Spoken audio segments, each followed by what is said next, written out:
I notice it the moment I step through my parents' front door, something's off. The air feels charged, like the stillness before a thunderstorm. Mom's smile stretches too wide as she takes my coat, Dad's handshake a touch too firm. My sister Autumn practically vibrates with excitement, her eyes darting between our parents with that conspiratorial gleam I've known since childhood. "Sierra, honey, so glad you made it." Mom guides me toward the dining room where Sunday dinner awaits, her hand pressing against my back with unusual insistence.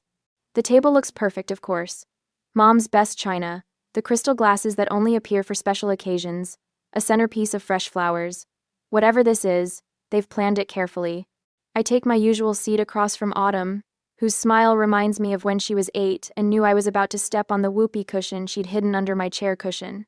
Dad carves the roast beef with practiced precision, while Mom distributes mashed potatoes, green beans, and those Parker House rolls I've loved since childhood. That's when I spot it. A manila folder tucked beside Dad's plate, its corner peeking out from under his napkin. My stomach tightens. "How's the clinic?" Mom asks, her voice artificially bright. "Still working those crazy hours?" "Business is good." I keep my answer simple, watching Dad's eyes flicker toward the folder. "We've increased our patient load by 20% this quarter." Autumn snorts softly. "All those patients, but such a tiny waiting room. Someone should really upgrade your office management." The pieces click together in my mind. A puzzle I wish I couldn't solve. Dad clears his throat, setting down his fork with a deliberate clink against fine china. "Sierra, we've been thinking about the future of your clinic." I freeze mid-bite, the food turning to sawdust in my mouth. Mom jumps in smoothly, as if they've rehearsed this.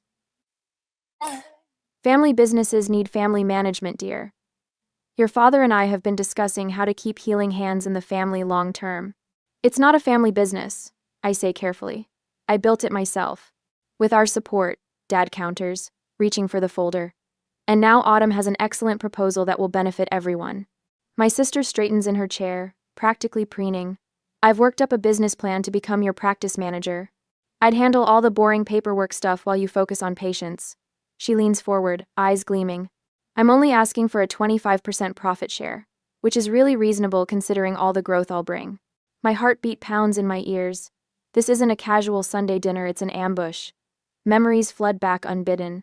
Double shifts at the hospital cafeteria during physical therapy school, sending money home to help Autumn through her freshman year of college while I ate ramen in a one-room apartment with furniture rescued from curbsides. Midnight study sessions after 14-hour clinical rotations. The $187,000 in student loans that still drain my checking account each month. "I already have a clinic manager," I say, surprised by the steadiness in my voice. Mom waves her hand dismissively. "But Autumn is the real people person. Remember how she charmed Dr. Wilson at your clinic opening? He barely noticed you were there." I remember. Just like I remember Dad dismissing my academic honors at graduation. Book smarts don't build practices. Sierra while photographing Autumn in my cap and gown. I remember Autumn's temporary help at the front desk last summer that resulted in unauthorized discounts to her sorority sisters. The weeks I spent apologizing to patients after her scheduling mix-ups left some waiting hours and others turned away entirely. "May I see what you've prepared?" I ask, nodding toward the folder. Dad slides it across the table with a satisfied smile. "It's already been drawn up by my attorney. Just needs your signature." I can start tomorrow." Autumn claps her hands together. "I already have ideas for redecorating your office." I take a deliberate sip of water, then set the glass down precisely on its coaster. With slow, measured movements, I reach for my own briefcase, resting beside my chair. "Before we discuss this further," I say, "there's something you should see." In the weighted silence that follows, I unlock my briefcase with a click that echoes like a gunshot. My father's confident smile falters as I withdraw a leather portfolio, the expensive one I splurged on after landing the contract with Denver Sports Medicine, a silent reminder of successes achieved without their help. "What's this?" Dad's voice holds the faint tremor of a man unaccustomed to surprises. Mom glances nervously between her husband and Autumn, her fingers fidgeting with her napkin. Autumn's smile, so triumphant moments ago, begins to wilt around the edges as I carefully arrange my documents on the table, aligning them with the precision I bring to patient treatment plans. 3 weeks ago, I signed a management services agreement with Colorado Healthcare Partners. I tap the top page where their corporate logo sprawls across the letterhead. They're managing all administrative aspects of Healing Hands going forward. Dad reaches for the papers, his brow furrowed. You can't make decisions like this without consulting family. Actually, I can. I slide another document toward him. I've highlighted section 4.3 for your convenience. No family members may be employed in management positions without unanimous board approval. The board consists of myself and 2 partners from CHP. Askin, my aided by Delatine and by Briefhim. Autumn's face flushes crimson. You did this on purpose. I made a business decision. I maintain eye contact with my sister, refusing to look away first. One based on previous experience. From my portfolio, I extract a folder containing patient complaint forms, all meticulously organized by date. These are from last summer when you worked at the clinic. I don't need to open it, the thickness speaks volumes. 15 scheduling errors resulting in double-booked treatment rooms. 23 unauthorized discounts, including 8 to your sorority sisters. 31 billing code errors that nearly triggered an insurance audit. Mom reaches across the table, her fingers stopping just short of touching mine. Sierra, honey, everyone makes mistakes when they're learning. These weren't learning mistakes. I stand slowly, finding unexpected power in towering over my seated family. These were careless mistakes made by someone who thought rules didn't apply to her. I withdraw another document, this one created by my accountant. This itemizes the $42,000 in free treatments provided to this family over the past 3 years. Dad's rotator cuff rehabilitation, Mom's plantar fasciitis, Autumn's sports massages before her beach vacations. The stunned silence feels like vindication. Their expressions shift from entitled certainty to uncomfortable shock. While I covered your healthcare needs, I was eating ramen noodles to make my student loan payments. I worked double shifts at the hospital cafeteria to help fund Autumn's freshman year. When you said you couldn't afford both our educations simultaneously, I lock eyes with my father. I slept on treatment tables when I couldn't afford both rent and malpractice insurance. My phone buzzes with a text. I glance down to see my clinic manager's message. Did you tell them yet? The timing couldn't be better, a reminder that I'm not alone anymore. My staff witnessed Autumn's summer of chaos, staying late to fix her mistakes while she posted Instagram photos from rooftop happy hours. They know the truth behind the Bennett family dynamics. My mentor warned me years ago that family and business mix like oil and water, I say, remembering Dr. Winter's concerned expression when she caught me crying in the supply closet after Dad missed my clinic's grand opening. I should have listened sooner. I gather my documents with deliberate precision, sliding them back into my portfolio in the exact order they'll be needed if this conversation escalates further. The methodical movement calms me, just like when I organize treatment supplies before a difficult patient session. We can negotiate. Dad's voice has lost its authoritative edge, replaced by the tone he uses when a business deal starts slipping away. 20% instead of 25%, a trial period. I close my portfolio with a snap. My clinic isn't your piggy bank, it's my career. Mom's hand flies to her throat, a dramatic gesture she's perfected over years of family conflicts. I never thought you'd put business before family, she whispers. The statement hangs between us, revealing everything wrong with their perspective. In their minds, my success exists to benefit them. My clinic represents not my achievement but their opportunity. I'm not putting business before family. I reply, my voice steadier than I feel inside. I'm putting boundaries before exploitation. Autumn pushes back from the table, her chair scraping against the hardwood floor. You've always been so dramatic, Sierra. Acting like you did everything yourself when we've always supported you. Supported me? I raise an eyebrow. When exactly? Was it during my graduation when Dad was taking photos of you in my cap and gown? Or when Mom told Dr. Wilson I was just the medical person at my own clinic opening? The memories surface like air bubbles in water, quick, sharp, impossible to stop once they start rising. Remember my 12th birthday when I got a card while Autumn received a new bicycle? Or my high school valedictorian ceremony where no family members attended because Autumn had a cold? I zip my briefcase closed. Your support has always been conspicuously absent when it mattered. Dad stands now too, his height no longer intimidating as it was throughout my childhood. You've changed, Sierra. Success has made you cold. No. I meet his gaze without flinching. Success has made me visible, and you don't know what to do with a daughter you can't ignore. I lift my briefcase from the chair, surprised by how light it feels compared to the weight I've carried for years. For the first time since entering their house, I take a deep breath that doesn't hurt my chest. I'll see myself out. I turn toward the door, then pause. Oh, and starting next month, family treatments will be billed at standard rates. Our charity program is reserved for patients who can't afford care, not those who simply prefer not to pay. Behind me, I hear my mother's shocked intake of breath, my father's muttered curse, and Autumn's theatrical sob. But for once, their reactions don't pull me back into the familiar dance of appeasement.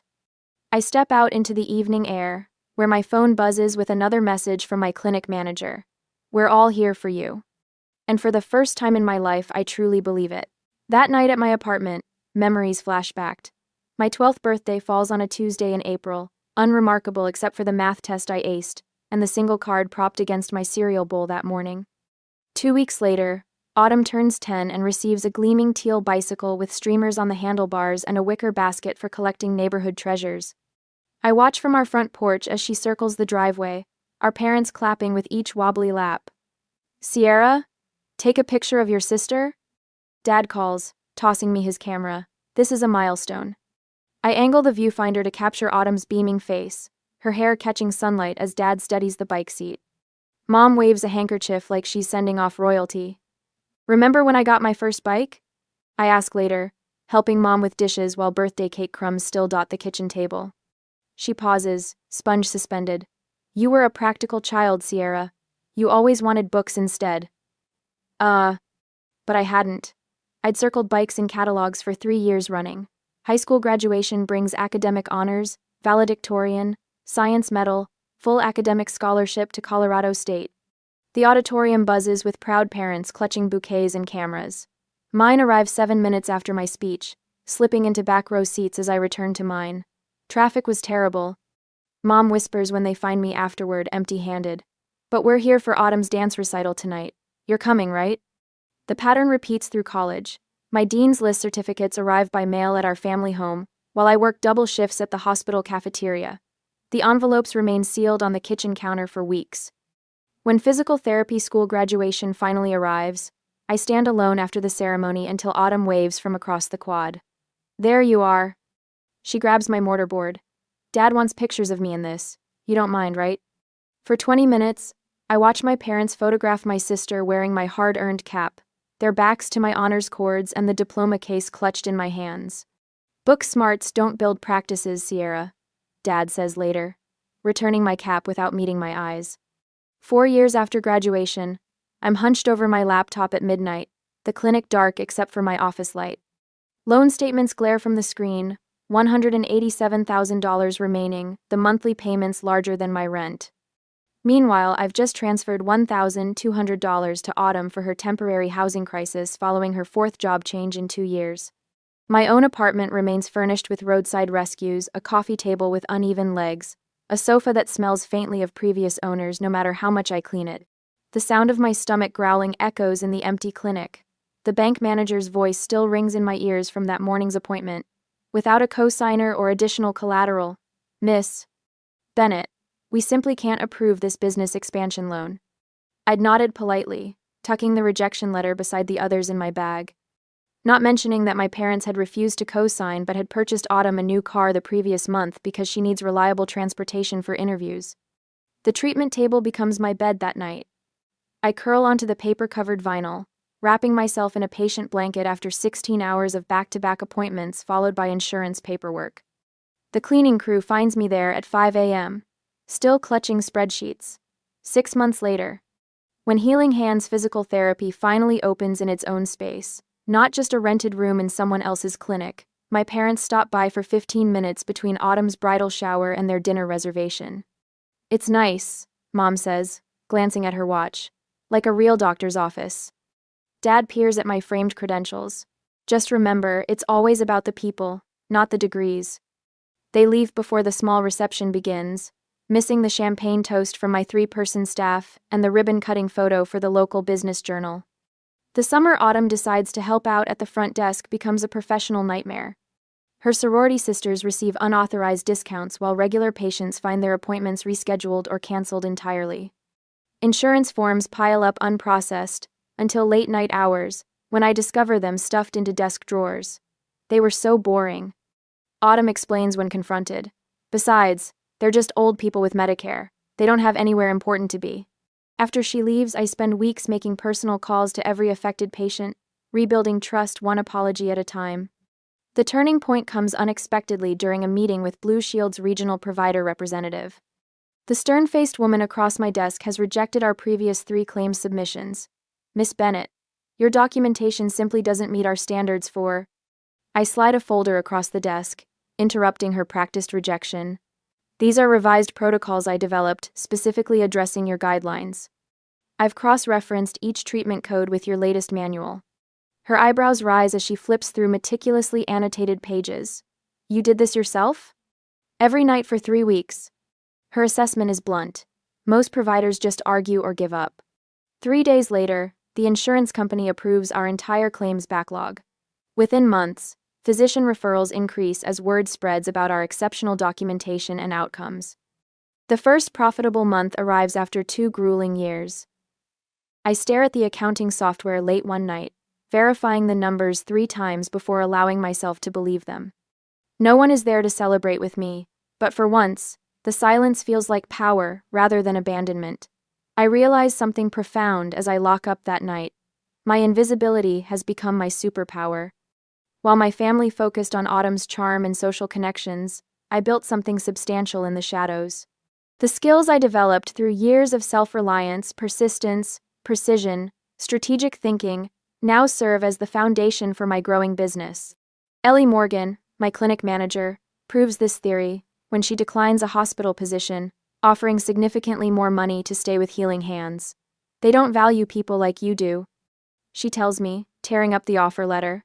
I've worked in healthcare for 30 years, Sierra. What you're building here is special. When Autumn's scheduling disasters create chaos, my staff stays late without complaint, ordering pizza and tackling the backlog together. We've got this. Carlos, my lead therapist, assures me as midnight approaches. You're sisters. Interesting, but we're a team. Every Friday morning, our staff meeting begins with each person sharing both challenges and victories from the week. Every voice matters. The cleaning staff included a stark contrast to family gatherings, where my input was routinely dismissed or interrupted. The call from Denver Rehabilitation Center's medical director comes on an ordinary Tuesday afternoon. We've been watching your outcomes data. To me, 2,000 people, she says without preamble.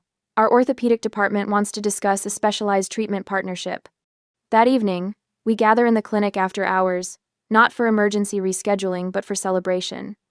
9 people now instead of the original 3, toasting with plastic cups and grocery store cake.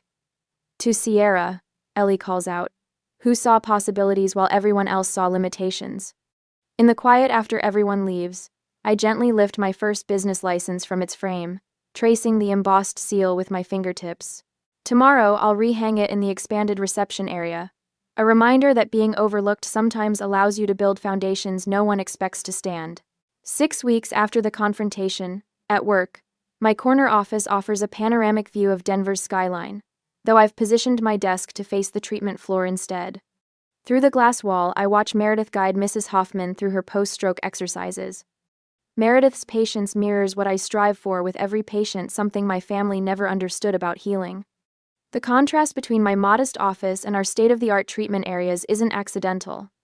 While patients deserve cutting-edge equipment, I've learned to function perfectly well with a second-hand desk and simple chair.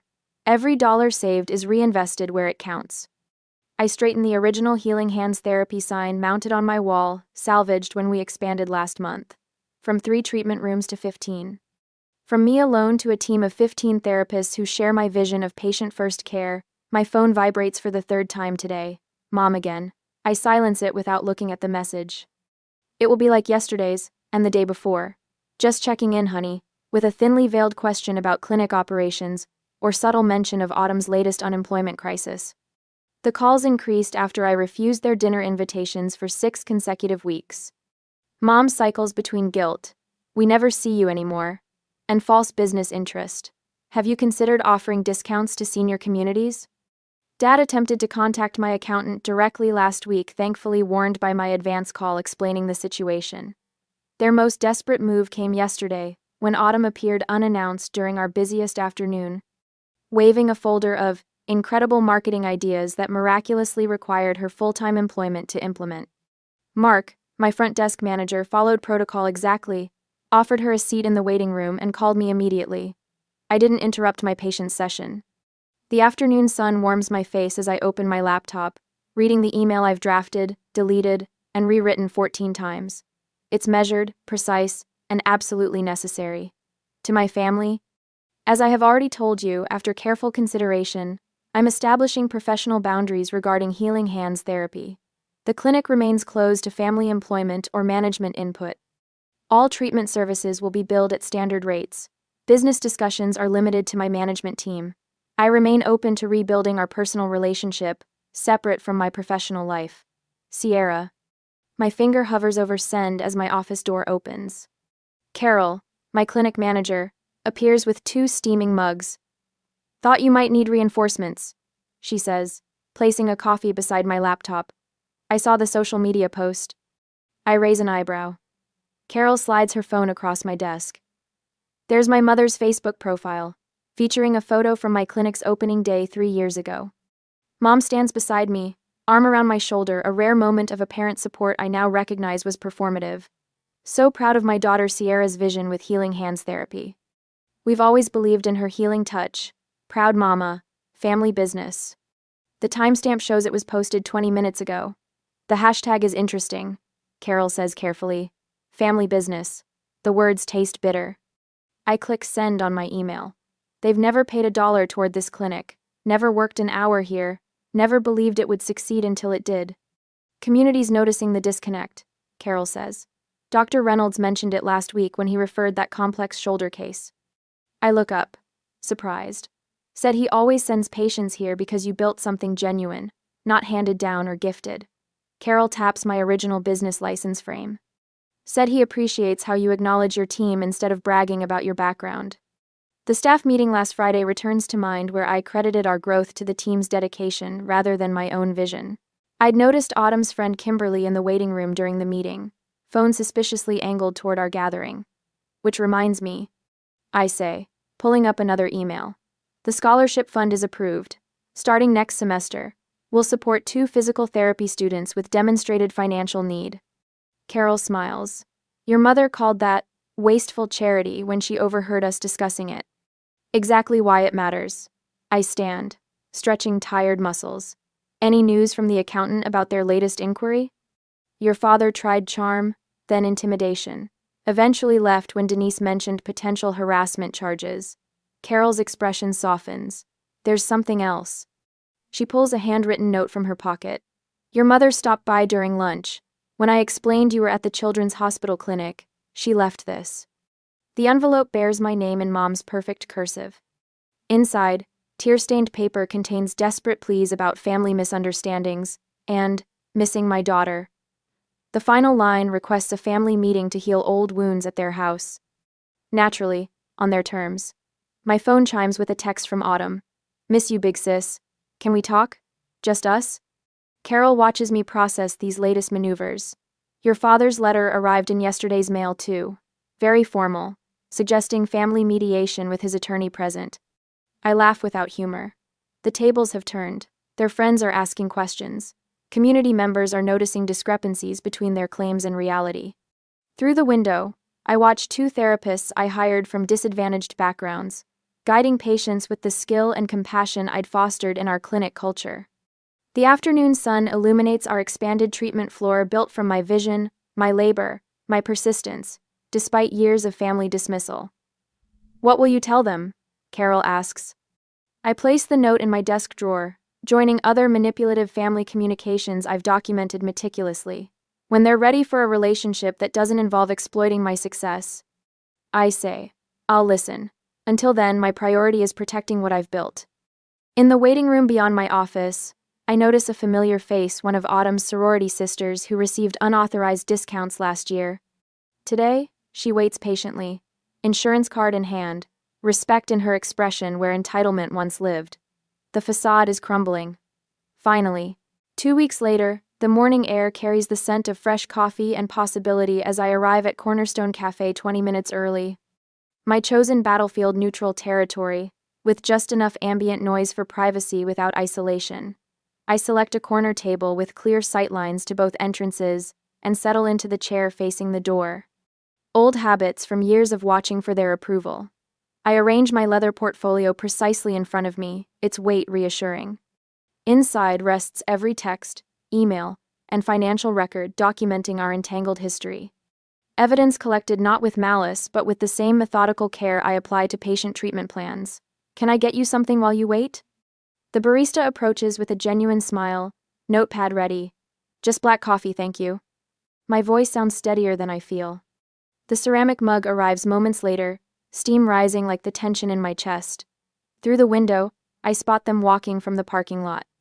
Dad's shoulders square beneath his golf polo, Mom fidgeting with her pearl necklace, Autumn's confident stride betrayed by her nervous glances at our parents. They've coordinated their outfits in cream and tan tones, a united front. The bell above the door chimes as they enter. The moment they spot me, their expressions shift subtly. Dad's jaw tightens. Mom's smile freezes. Autumn's eyes narrow at the portfolio before me. Sierra, honey. Mom reaches to hug me, but I remain seated, forcing her to awkwardly pat my shoulder instead. This is cozy. We would have preferred dinner at home, Dad says, settling into the chair opposite mine. Family matters should be discussed privately. This isn't just a family matter. I tap my finger on the portfolio. This concerns my business. Autumn slides into the chair beside Dad, her perfume overwhelming the coffee aroma. We brought muffins from that bakery you like. She pushes a paper bag toward me that I don't touch. A waitress appears, takes their order, and disappears with practiced efficiency. The moment she's gone, Dad leans forward, hands clasped on the table. Blood is thicker than water, Sierra. His voice drops to that authoritative tone he used when I missed curfew at 17. Family stands together, especially in business. Mom reaches across to squeeze my wrist. We've always been proud of you, sweetie. Always. Your father and I tell everyone about our brilliant daughter, the doctor. Physical therapist, I correct automatically. Doctor of physical therapy, Autumn adds, with surprising accuracy before launching into her rehearsed speech. Speaking of which, I've been thinking about our last conversation, and I realize I came on too strong, so I've drafted a new proposal. She produces a sleek tablet from her purse. A consulting arrangement, instead of management. 3 days a week, better social media presence, corporate client outreach. I take a deliberate sip of coffee, letting the bitter warmth fortify me. Before we discuss any proposals, there's something you should know. The Hendersons asked me an interesting question at their anniversary party last weekend. The mention of our family friends causes all three to stiffen. They congratulated me on my family partnership and asked when you'd all joined my practice. I opened the portfolio, revealing a neatly organized collection of paper. They seemed surprised when I told them you weren't partners in my business. Dad's face flushes. We never said. I have screenshots of your Facebook posts mentioning our clinic and the family practice. I slide the printed pages toward him. And text messages from the Wilsons asking about the family business your mother mentioned at Bridge Club. Mom's face pales. Sierra, it's just expressions of pride. Is it? I withdraw another document. This is Dr. Reynolds' email asking why Dad contacted him about partnership opportunities for the clinic. The silence stretches between us, punctuated only by the hiss of the espresso machine and murmured conversations from nearby tables. You've been watching us. Autumn's voice carries a note of betrayal, as if I'm the one who violated trust. I've been paying attention. I meet her gaze steadily. The same attention I've given to building my practice while you were telling your sorority sisters they could get free treatments. Dad attempts to seize control of the conversation. We're getting sidetracked. We're here to discuss Autumn's role. Autumn will have no role in my clinic. The words come out with a calm certainty that surprises even me. Neither will you or Mom. Sierra. Mom's hand flies to her throat. After everything we've done for you. Everything you've done? I extract a spreadsheet from my portfolio. Here's an itemized list of the free treatments I've provided to this family over 3 years. Market value, $42,735. Here are the loans I gave Autumn during my first 2 years of practice when I could barely make rent. $16,450, still unpaid. Autumn's face contorts. You said those were gifts. I said we'd figure it out later. It's later. Dad's businessman mask slips for the first time. You can't possibly expect repayment after all you've what? I cut him off, voice level but firm.